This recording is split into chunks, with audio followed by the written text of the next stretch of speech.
A new continent emerges, the Pacific Trash Vortex.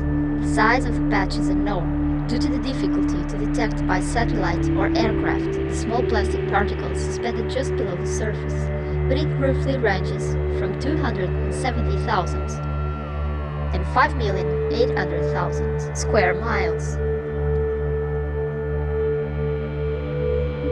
The Great Pacific Garbage Patch is a diffuse soup of garbage and chemical sludge that floats and coagulates on the surface of the water, as well as underwater, as 70% of the marine debris sinks to the bottom of the ocean.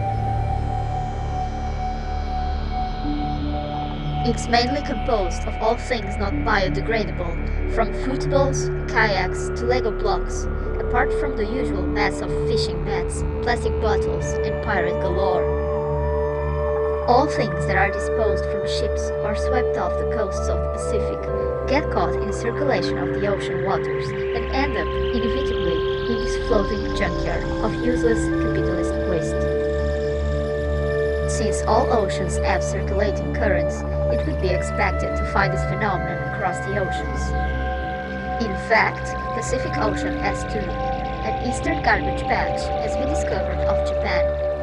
Another patch was identified also in the North Atlantic Ocean.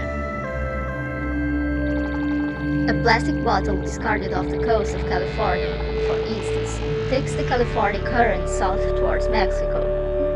There, it may catch the North Equatorial Current, which crosses the vast Pacific.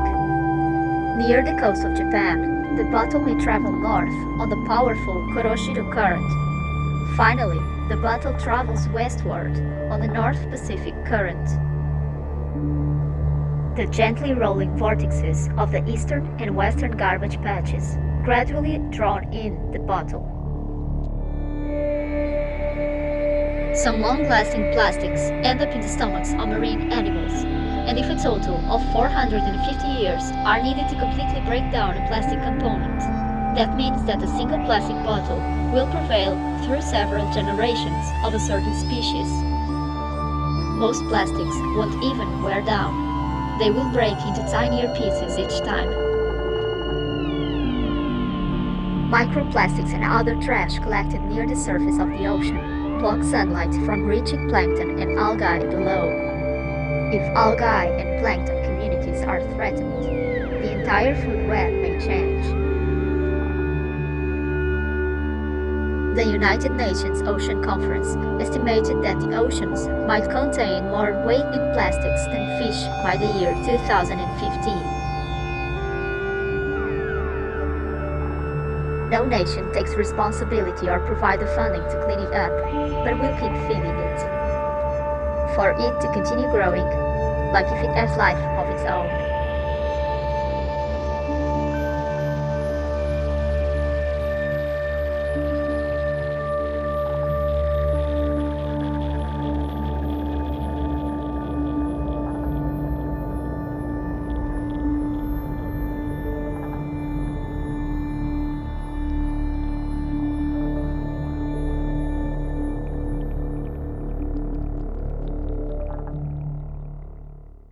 Job's done.